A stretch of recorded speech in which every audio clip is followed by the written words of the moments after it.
자, 안녕하세요. 꿀벌 스토리입니다. 오늘 3월 11일 목요일입니다. 일주일 내내 우리가 참 많이 힘들긴 합니다. 하지만 그래도 우리 휴머니젠 관련 소식 꾸준히 알아보면서 시간을 낚는 그런 개인 투자자가 되었으면 좋겠습니다. 이번에 알려드릴 소식은 우리 휴머니젠 홈페이지에 올라온 내용입니다. 2020년 결산 그리고 2021년 휴머니젠의 목표, 다시 말해서 휴머니젠의 기업 보고서를 알아보는 시간입니다. 2021년 3월 11일 목요일입니다. 꿀벌 스토리는 렌질루맙의 임상 3상 성공과 긴급 사용 승인을 열심히 응원하고 있습니다. 멋진 효과와 함께 다음 페이지로 넘어갑니다. 휴머니젠 리포트 4쿼터 and 2020 Financial Reports and Corporate Update라는 단어예요. 제목이에요. 그러니까 2020년 4분기와 2020년 한 해 동안의 재무 결산 결과 그리고 회사 자료 업데이트라는 내용이죠. 휴머니젠 2020년 4분기 및 연말 재무 결과 및 기업 업데이트, 렌질루맙 임상 12개월 이내 IND 라는 목표에서 3상 등록 완료로 발전되었다. 유상증자, 렌질루맙 제조 확대, 그리고 상업적 준비를 위한 자금 마련을 위한 유상증자를 했었죠. 그리고 2021년 3월 말 이전에 임상 3상 시험 결과를 발표할 예정이다.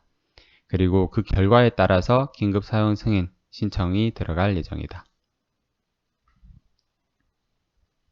카메론 듀란트 CEO죠. CEO가 이제 얘기를 했습니다.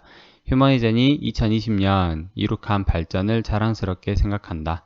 사이토카인 폭풍을 예방하고 치료하기 위한 렌질루맙을 코로나 유행에 대응하기 위해 전례 없는 속도로 대응을 하고 있다. 전례 없는 속도로 진행을 하고 있다.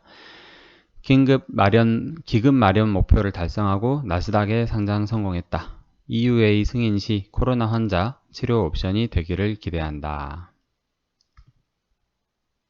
2020년 하이라이트 include clinical development 렌질루맙 for COVID-19 코로나19에 대한 렌질루맙의 임상 개발, 약간 그런 내용이죠. 임상 3상 2020년 긴급 IND를 제출하고 520명 환자에 대해서 진행을 했고 그 결과가 임상 연구는 완료가 됐고요. 그 결과가 2021년 3월 말 이내에 공개될 예정입니다. 메이오 클리닉 연구는 표준 치료 대비해서 기계 환기 사망률을 감소시켰고 그리고 입원 기간을 감소시켰다. 이것도 이제 코로나에 대한 렌질루맙 임상이죠. 그리고 액티브5 BT 임상입니다. 렌질루맙 플러스 렘데시비르 그리고 렘데시비르 단독으로 사용했을 때를 비교하는 거예요. NIH에서 골라서 BT 임상으로 진행하고 있는 거고요. 긴급 사용 승인 이후를 대비한다. 대량 의약품 생산, 충전, 그리고 마감 등 계약을 체결하고 있습니다. 클리니컬 디벨롭먼트, CAR-T and Oncology. 그러니까 암과 CAR-T에 대한 연구를 하고 있는 거예요. 이 CAR-T 연구는 주마19라는 이름으로 임상을 하고 있습니다.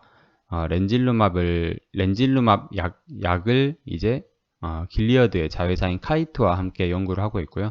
첫 환자 투여를 했습니다. 이게 아마 제 기억으로는 예스카타, 길리어드 자회사인 카이트에서 만든 예스카타라는 약물과 렌질루맙을 병용해서 이렇게 하는 연구로 알고 있어요.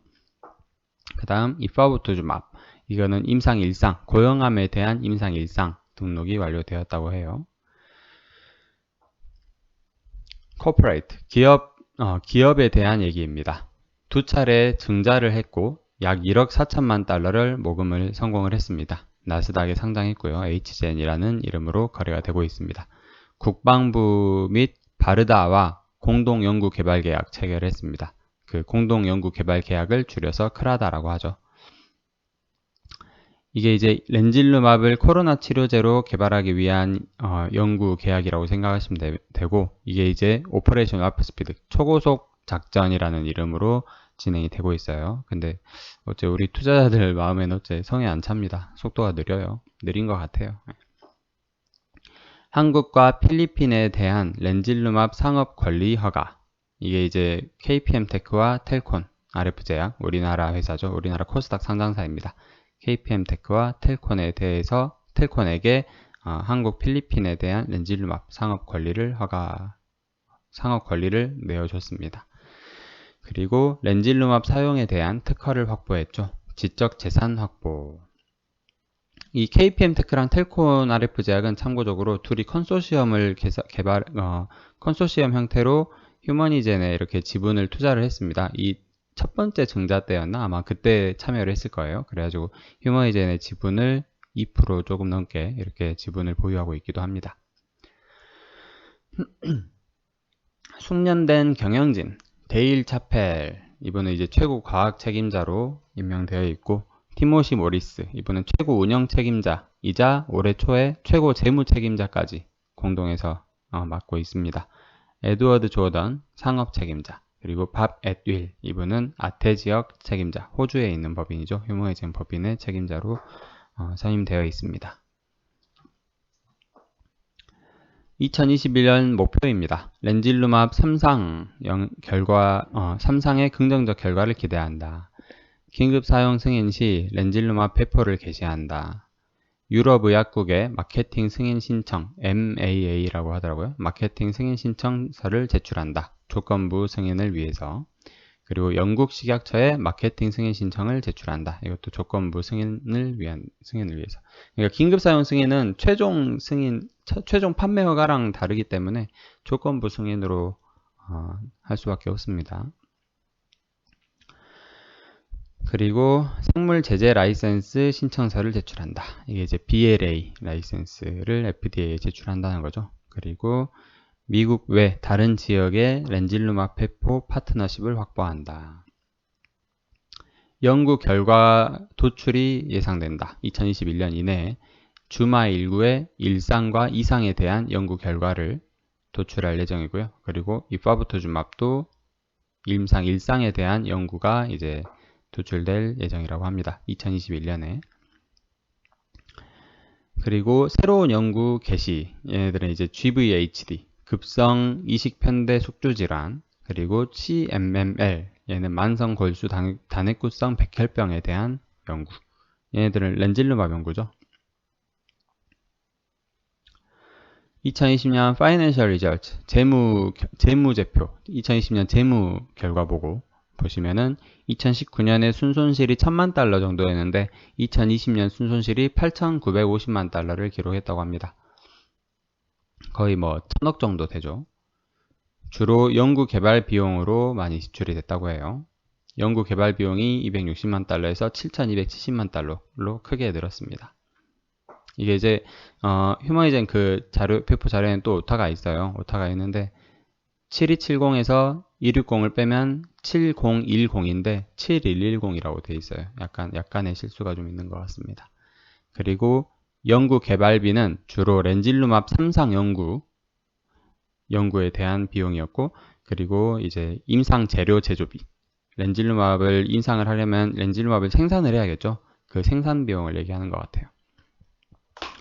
얘들은 임상 3상이 이제 완료가 되었기 때문에 2021년에 개발 비용은 크게 감소될 것으로 예상된다고 합니다. 그리고 긴급 사용 승인 시 매출 비용으로 분류가 된다고 해요. Cash and Cash Equivalent, 얘도 보면은 영업활동에 사용된 순현금이 현금 흐름표죠. 영업활동에 사용된 순현금이 약 7천만 달러, 우리나라 돈으로 한 770억 정도 되나요? 그리고 2020년 6월 3호로 1억 4천만 달러를 모금을 하게 됐습니다. 이게 이제 증자를 얘기하는 것 같아요. 증자랑 그 상장, 6월 말 정도에 상장을 했었죠. 휴머니젠이 7월 8월 정도에 상장했던 것 같구나. 그리고 2020년 12월 31일 기준으로 현금성 자산, 휴머니젠이 보유하고 있는 현금 및 현금성 자산이 6,770만 달러다. 그렇습니다. 이상으로 좀 영상을 짧게 만들어 보려고 했는데 그래도 좀 어느 정도 길게 될 수밖에 없는 것 같습니다. 2020년 결산, 2021년 목표에 대한 휴머니젠의 기업 보고서를 알아보는 시간이었습니다. 다시 한번 저희 꿀벌 스토리는 렌질루맙의 임상 3상 성공과 긴급 사용 승인을 열심히 응원하고 있습니다. 잘 됐으면 좋겠습니다. 끝까지 들어주셔서 감사드립니다. 화이팅입니다.